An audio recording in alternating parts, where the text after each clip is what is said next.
Ya, pemirsa, belakangan ini banyak terungkap adanya laporan penyalahgunaan dana bantuan sosial di beberapa daerah. Banyak oknum, baik para PNS maupun juga pejabat daerah yang korupsi dengan modus dana bantuan sosial fiktif.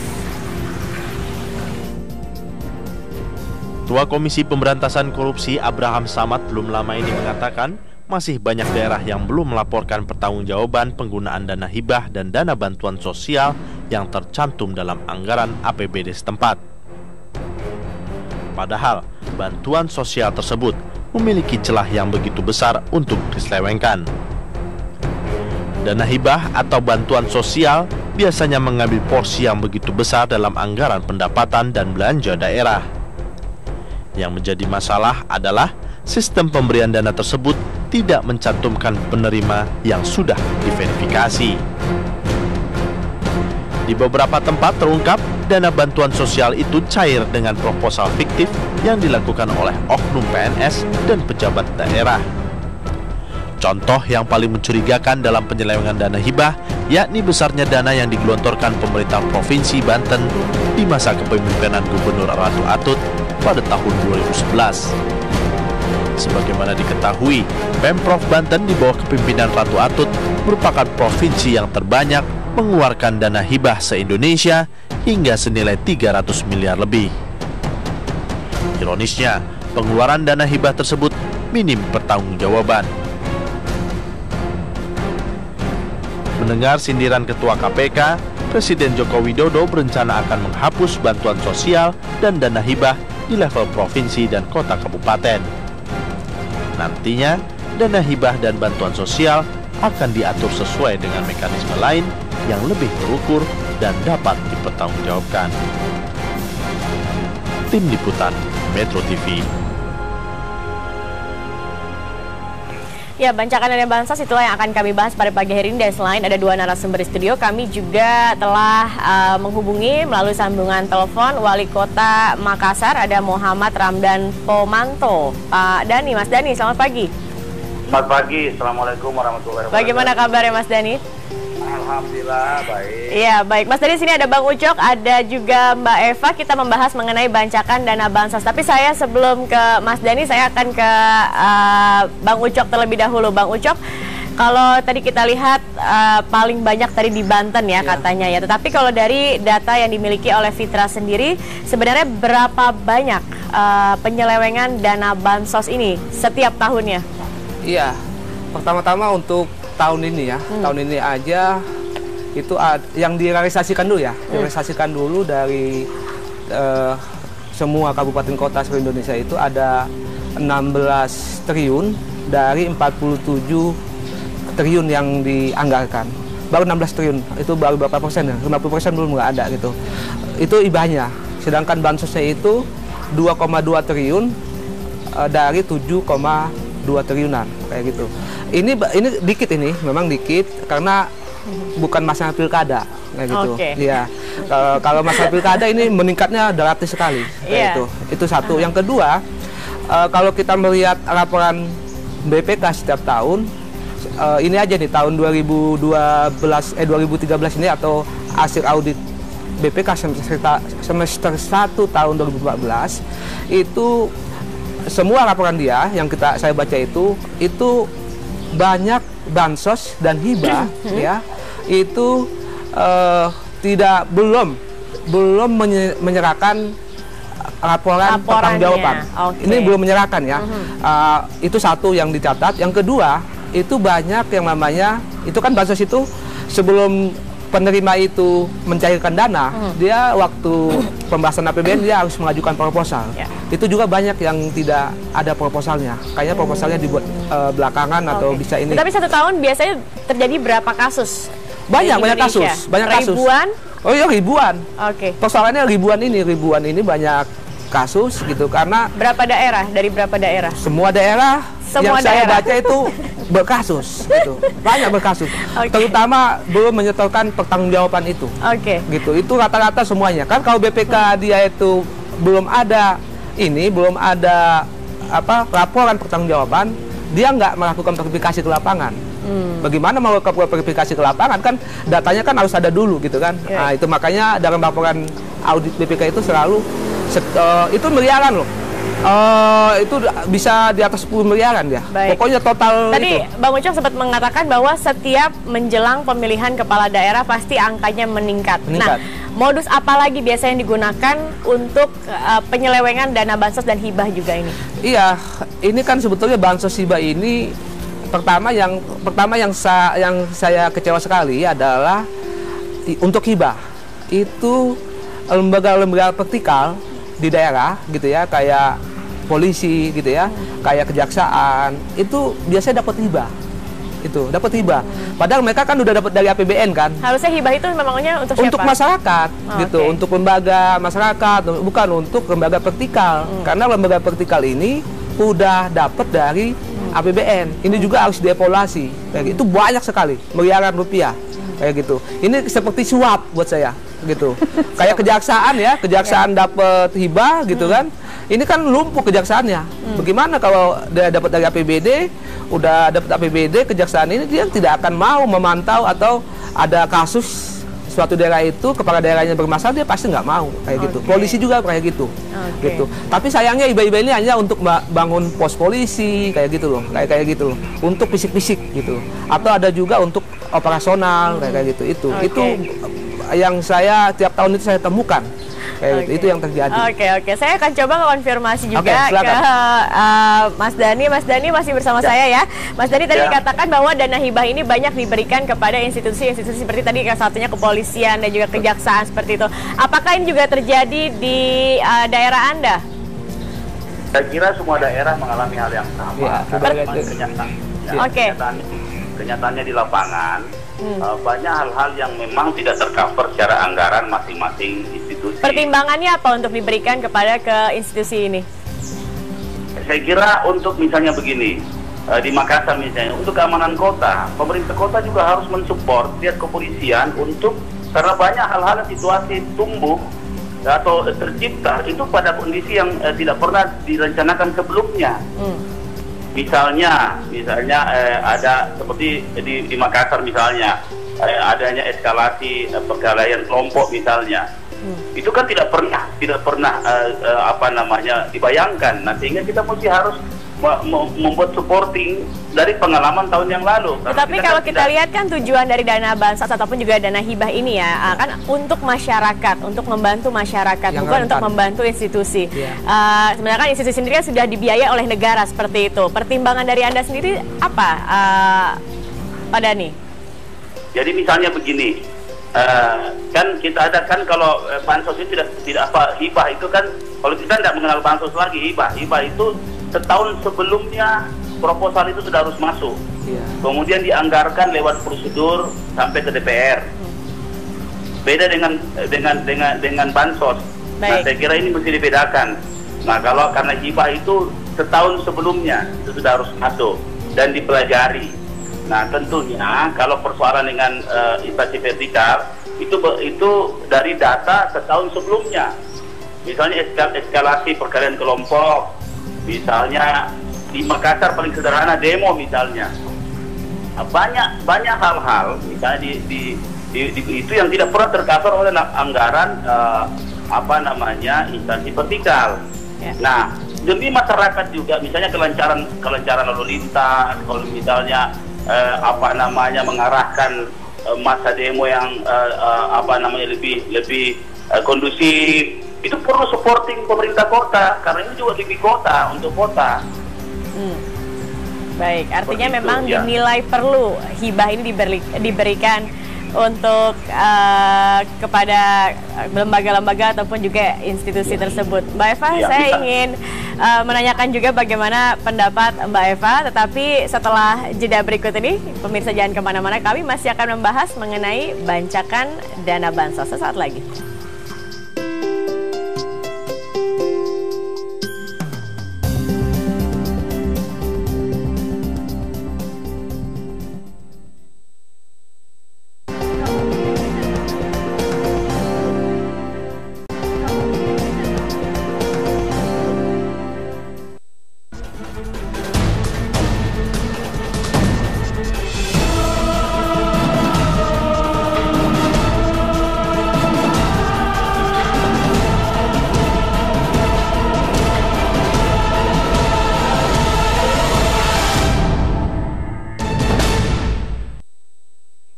Ya, Pak Eva, tadi kita sudah mendengarkan juga penjelasan dari Pak Dhani dan juga kita tadi dengar dari Bang Ucok. Banyak sekali kasus-kasus mengenai dana bansos dan juga hibah. Kalau Anda sendiri bagaimana melihatnya ini, Mbak Eva? Oke, kalau saya harus akui ya bahwa kita banyak punya PR di sini. Artinya PR dalam pengertian bahwa banyak celah hukum yang kadang-kadang bisa dipakai untuk melakukan satu perbuatan yang tidak tepat atau bahkan keliru. Kalau kita belum mau mengatakan itu sebagai satu tindak pidana. Katakanlah tadi masalah pendefinisian dari apa itu bansos, apa itu hibah. Perbedaannya di mana? Perbedaannya ada di mana, tujuan penggunaannya ada di mana, itu kan harus kita klarifikasi. Belum lagi pengaturan antara apakah itu bersumber dari dana APBN atau APBD atau dari bentuk yang lain. Saya kira itu juga perlu kita lihat. Ya. Kalau saya mengatakan seperti ini, Mbak, yang pertama kita harus lihat dulu ketentuan aturan perundang-undangan. Kita akui bahwa ada masalah sekarang, SK Permendagri, ada juga SK Menteri Keuangan yang mengatur mengenai APBN, dan dua-duanya ini harus diharmonisasi untuk clear buat kita menerjemahkan peruntukan keduanya ini bagaimana. Sebetulnya kalau kita lihat dari kedua aturan ini, baik bansos maupun hibah itu diperuntukkan bagi support terhadap dana-dana atau kegiatan-kegiatan sosial. Hanya saja kegiatan sosial yang seperti apa? Kalau kegiatan sosial untuk pengamanan, untuk katakanlah aksi demo, bukankah kerja Dalmas sudah di situ gitu ya? Untuk penanganan kemudian huru-hara, bukan kerja sosial. Ini yang harus kita pahami. Jadi bahwa ini adalah dana yang diperuntukkan bagi masyarakat rentan. Itu yang harus clear kita definisikan di sana. Oleh karena itu memang PR besar buat Pak Jokowi gitu ya, untuk kemudian membuat supaya lubang-lubang atau celah-celah ini menjadi minim gitu ya, dan tidak lagi rentan untuk diselewengkan, apalagi dalam kaitannya dengan pemilu. Tetapi adakah perangkat hukum atau kekuatan hukum untuk mengatur dana bansos ini? Saya harus mengatakan bahwa ketika kita bicara tentang dana masyarakat, baik di dalam KUHP ataupun di dalam Undang-Undang 3199, kata penyalahgunaan keuangan negara, apalagi itu kaitannya dengan dana masyarakat, itu bukan hanya korupsi, tapi korupsi yang diperberat. Ya, sanksi pidananya sangat berat, bukan hanya sekedar 20 tahun. Ancaman pidana mati sebetulnya juga ada di dalam Undang-Undang 39. Apalagi kaitannya dengan bencana, banjir dan sebagainya. Hanya memang kita semua terpukau dengan pasal 2 dan pasal 3, tidak melihat lagi kepada pasal 5 dan seterusnya dalam undang-undang itu. Jadi kalau kita mau sampaikan kepada teman-teman, hati-hati menggunakan dana ini, karena ini korupsi dengan pemberatan. Itu masalah yang pertama. Kalau kemudian tadi kita sempat didiskusi adanya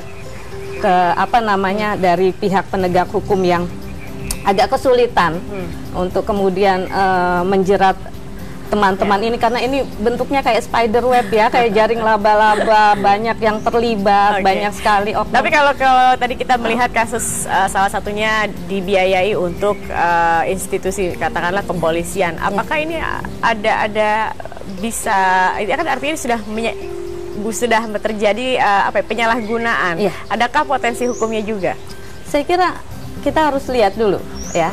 Parameter ketika kita bicara tentang unsur merugikan keuangan atau perekonomian negara, maka ini harus dilakukan interpretasi kan oleh para penegak hukum, polisi, jaksa, dan hakim. Nah, Permendagri sebetulnya buat kita atau SK Menteri Keuangan itu sebetulnya menjadi parameter kita yang secara gampang untuk mengukur apakah ini merupakan satu bentuk penyelewengan atau tidak. Gitu ya.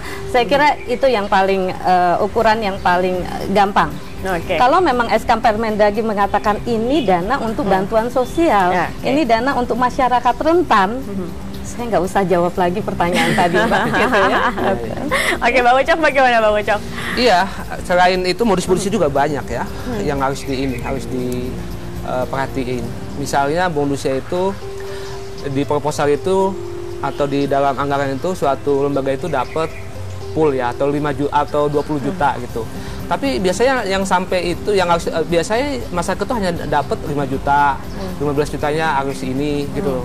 Ada juga modusnya satu lembaga nih, orang satu lembaga dia satu lembaga lembaga orang yang satu lembaga itu, yang satu orang itu yang tahu, yang mencairkan dana bansos ini, yang lainnya nggak tahu kayak gitu. Tapi tiba-tiba di laporannya ada, loh kok ini nama saya ada kayak gitu. Udah itu pernah saya di Kabupaten Bandung itu saya publikasi dana bansos itu ya, dana ya, untuk bangun masjid gitu kan. Itu sampai kalau nggak salah 9 miliaran. Setelah dicek sama masyarakat, itu dipublikasi oleh media. Setelah cek masyarakat, wah ini bangun masjid hanya pondasinya doang nih, ini baru 1 M nih. Wah itu ramai juga di Bandung itu, Kabupaten Bandung itu. Bandung Barat ya. Saya mau menambahkan ya. Bagaimana Mbak Eva? Jadi ada beberapa teman-teman penyidik yang datang kepada saya bicara soal ini. Untuk masuk ke jerat korupsi artinya mereka harus koordinasi dengan jaksa gitu ya. Ada masalah mekanisme koordinasi. Buat saya sampaikan ke mereka, jangan, kita nggak usah dulu masuklah ke korupsinya. Pakai pasal-pasal yang mudah. Misalnya tentang pemalsuan surat. Ya, mulai dari pemalsuan surat itu saja, tindak pidana seperti kemudian penggelapan, ya, penggelapan dalam jabatan 374. Sebetulnya itu juga bisa kita pakai gitu loh, dalam pengertian bahwa ini hal yang mudah untuk kita pakai jerat hukumnya. Tapi pertanyaannya adalah kenapa itu tidak dilakukan, atau kemudian kita terlalu berat memikir ke hal yang berat, padahal ketentuan-ketentuan yang ringan-ringan saja sudah ada, tapi gitu. Bahkan tidak dipakai sarana itu. Oke, baik. Saya akan ke Pak Dhani terlebih dahulu. Kita juga ingin tahu ini, Pak Dhani, tentu masyarakat juga ingin tahu, terutama saya juga ingin tahu bagaimana sih sebenarnya Anda mulai dari merencanakan anggaran hingga menentukan siapa saja orang-orang yang berhak mendapatkan bansos maupun hibah, hingga nanti laporan pertanggungjawabannya. Seperti apa ini biasanya Pak, mekanismenya? Jadi yang pertama adalah proposal itu masuk itu 1 tahun sebelum anggaran itu berjalan. Oke, artinya proposal terlebih dahulu sebelum anggaran ya Pak ya? Iya. Yang kedua, tentunya proposal itu diteliti, jangan sampai ini pernah menerima dana hibah. Kan kalau nggak bisa menerima kan mesti selang setahun. Itu dulu. Ya. Yang ketiga, kita juga mempelajari urgensi daripada proposal ini. Misalnya melihat lapangan, apa benar seperti ini? Ya, itu menghindari hal-hal yang tidak diinginkan. Ada tidak prioritas-prioritas tertentu untuk menentukan siapa yang berhak untuk mendapatkan? Oh iya, itu tergantung biasanya lapangan. Yang mendapat prioritas itu kasus seperti apa Pak? Jadi untuk paling tidak pelayanan publik dan yang menyangkut masyarakat bawah, misalnya persoalan misalnya masjid ya, dari cerita masjid, kemudian ruang-ruang misalnya masyarakat itu, kemudian yang menyangkut keamanan kota. Silakan Mas Ucok. Pak, kalau masyarakat bawah nggak bisa bikin proposal bagaimana Pak? Oh, nggak bisa Pak, harus ada lembaganya di bawah. Oh, berarti nggak dapat masyarakatnya Pak ya? Harus, tidak boleh Pak, tidak boleh masyarakat individu, itu harus ada lembaga. Misalnya kalau masjid ada pengurus masjid, harus punya rekening bank, kan langsung ke bank, langsung ke rekening mereka Pak. Oke. Ya, tidak boleh individu yang menerima, langsung ke rekening lembaga itu. Jadi lembaganya harus benar-benar. Tapi bukankah boleh individu menerima Bang Ucok dana bansos ini? Ada beberapa individu Pak yang menerima Pak. Enggak, kita rata-rata tidak memiliki risiko Pak. Kita harus. Mbak Eva bagaimana? Bukankah peraturannya memang dana bansos ini juga ditujukan tidak hanya untuk lembaga, tetapi juga untuk individu atau juga keluarga seperti itu? Oke. Ini yang kemudian kita jadi melihat bahwa para petugas gitu ya, pejabat di daerah berpikirnya kok kayak robot, gitu ya. Memang jujur saya harus akui, korupsi yang sudah menjadi musuh kita bersama menakutkan buat semua. Tapi juga ternyata kemudian membuka celah yang lain gitu ya, kita lihat di sini. Jadi membuka celah yang lain. Bagaimana kemudian kita berpikir bahwa masyarakat bawah yang sebetulnya menjadi sasaran dari dana bantuan ini dituntut untuk membuat proposal yang. Tapi ini kan juga sebenarnya sesuai dengan peraturan Mendagri nomor 32 tahun 2011 yang mengatakan bahwa memang ada mekanismenya seperti apa proposal terlebih dahulu seperti itu. Betul. Kelemahan kita adalah yang pertama, kita sekarang data kependudukan kita, masalah berapa banyak masyarakat gitu ya? itu yang sebetulnya jadi base datanya ya untuk dana bantuan ini. Itu kita lemah sekali. Dan itu lubang yang paling besar menurut saya untuk membuka celah celah penyelewengan dana. Penyelewengan dana bansos dan juga Betul, hibah ini. Baik, betul. baik Pak Dani, kita lanjutkan. Pak Dani masih bersama saya karena tadi kita belum selesai Pak Dani ya. Tadi baru perencanaannya, nanti hingga laporan pertanggungjawabannya seperti apa. Kami akan kembali, pemirsa, tetap bersama kami di Bincang Pagi.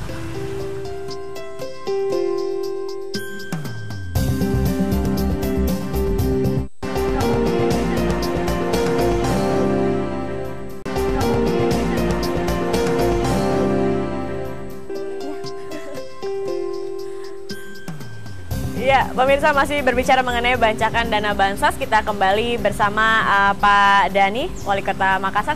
Pak Dani tadi kan mengatakan bahwa hingga saat ini diterima adalah dari lembaga yang diprioritaskan. Kalaupun masyarakat, mereka harus membuat proposal.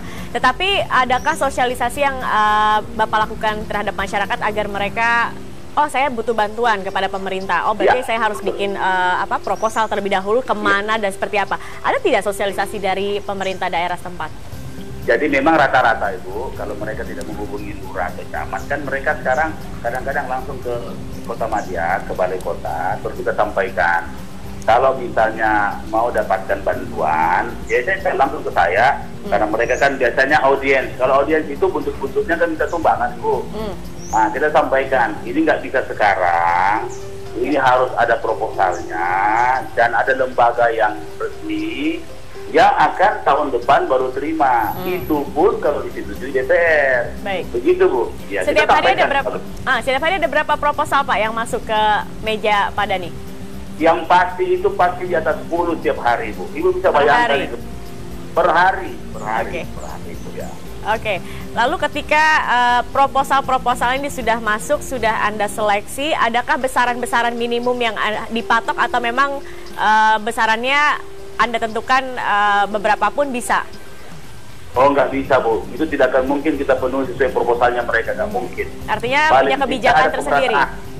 Harus pemerataan, Bu. Jadi kita lebih asas pemerataan. Lebih bagus sedikit tapi banyak yang menikmati, dibandingkan besar sedikit yang menikmati. Baik. Ya, kira-kira itu filosofi kita, Bu. Lalu untuk perencanaan misalnya bantuan untuk orang-orang yang terkena bencana, ini bagaimana sifatnya? Kalau bencana kan sudah ada prosedurnya, ada Badan Penanggulangan Bencana Daerah, ada Dinas Sosial, jadi kan itu sudah ada takarannya kalau itu, Bu. Oke. Ya, yang tidak ada ini kadang-kadang yang insidentil, misalnya ibu-ibu misalnya, mereka ingin misalnya membuat satu, misalnya anggaplah bak sampah, tapi terus tiba-tiba dia butuh fasilitas, misalnya tempat atau apa gitu. Nah memang mesti mereka sabar karena butuh setahun. Paling tidak paling cepat, karena harus anggaran berikut, Bu. Kan tidak ada gelondongan seperti dulu.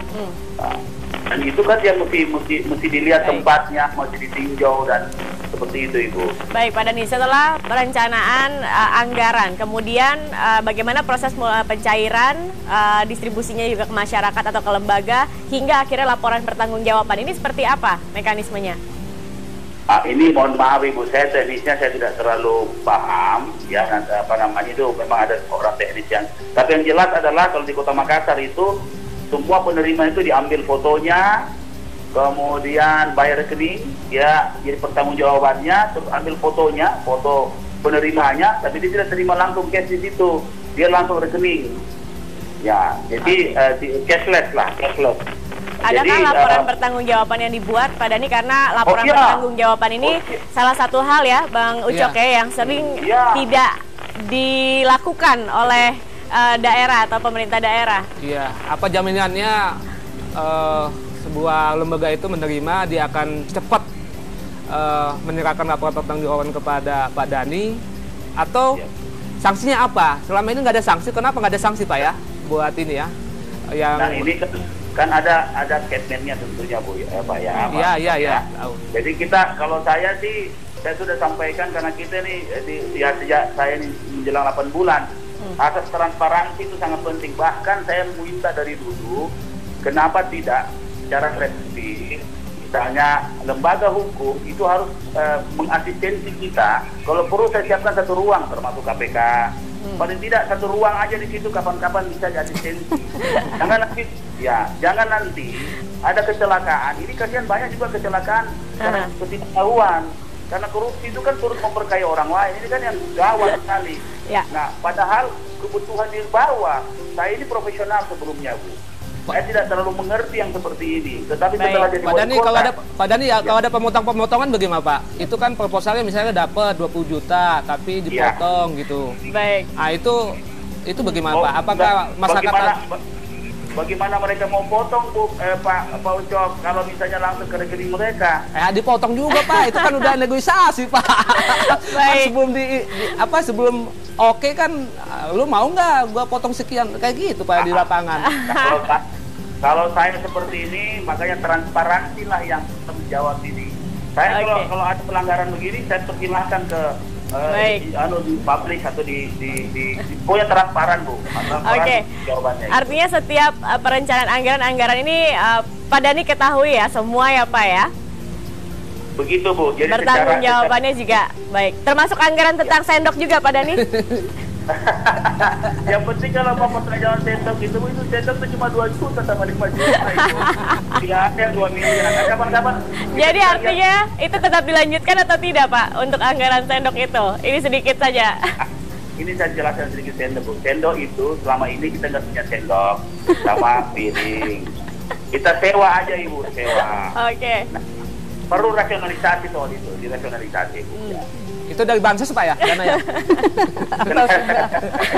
Itu nggak perlu bansos. Oke, artinya memang pemerintah Kota Makassar memerlukan sendok piring hingga miliaran ya Pak ya?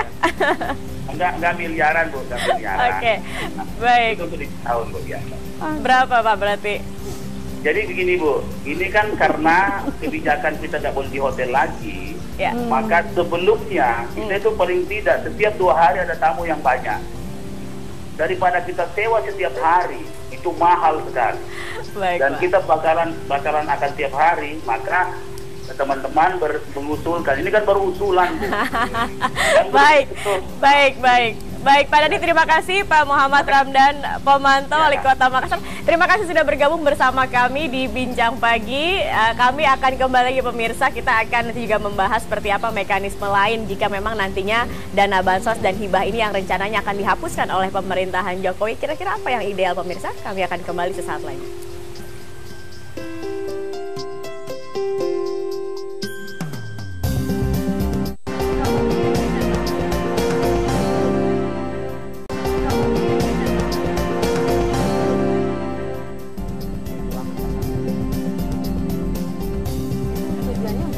Ya, baik pemirsa, kita masih bersama Bincang Pagi. Kita akan tanya langsung di segmen terakhir ini Mbak Eva. Kalau melihat tadi Mbak Eva bilang sebenarnya sudah banyak peraturannya dan segalanya, tetapi kok sepertinya pemerintah tidak serius ya Mbak Eva. Apa memang sengaja ini dijadikan celah untuk mereka untuk bermain di sini, dana sosial yang mungkin tidak terlalu mencolok begitu, atau seperti apa ini? Oke, saya jadi teringat kebijakan Gus Dur ketika beliau menghapus kementerian atau departemen sosial pada saat itu, karena beliau melihat ada mekanisme yang mungkin tidak keliru atau pengendaliannya agak sulit ketika kita bicara soal dana sosial yang katakanlah sebetulnya disampaikan kepada masyarakat, khususnya masyarakat kelas bawah, tapi justru mekanisme mereka untuk mengakses itu tidak ada atau sulit sekali melalui proposal dan sebagainya. Tadi Pak Wali Kota mengatakan seperti itu. Tidak sampai ke sasaran, yang punya sasaran yang sulit gitu ya, sulit untuk mendapatkan itu gitu ya. Saya ingat kalau di Makassar itu ada beberapa peraturan wali kota yang memang sudah memberikan aturan-aturan yang khusus untuk APBD terkait dengan dana sosial. Tapi sosialisasi dan akses masyarakat ke situ juga agak kurang gitu ya, barangkali PR buat Pak Wali Kota. Dan kalau ukurannya adalah rekening, di dalam beberapa kasus yang saya temui, teman-teman konsultasi sama saya itu ternyata masuk rekening, keluar lagi kembali kepada oknum pejabat. Nah ini juga jadi PR kita lagi gitu ya. Jadi siapa sebetulnya rekening siapa dan bagaimana salurannya? Oke, artinya yang ideal seperti apa Mbak Eva kalau untuk menekan terutama dana sosial? Karena ini kan sebenarnya sesuatu yang baik ya, maksudnya dan tujuannya baik seperti itu. Betul. Saya kira kita punya banyak lembaga. Kita punya banyak sekali mekanisme anggaran yang harus kita atur sebetulnya. Seperti tadi, untuk kepolisian dan kejaksaan, pengadilan, seperti kalau pengadilan itu seperti dana bantuan hukum dan sebagainya. Saya kira melalui satu jalur saja dan itu sudah tidak usah lagi. Jangan sampai bertumpuk ya. Jangan bertumpuk. Ini pengadilan sudah ada dana bantuan hukum, peraturan wali kota juga keluar mengenai dana bantuan hukum, bertumpuklah mereka. Baik. Gitu. Kemudian juga saya kira bantuan bencana alam BNPT kemana gitu ya.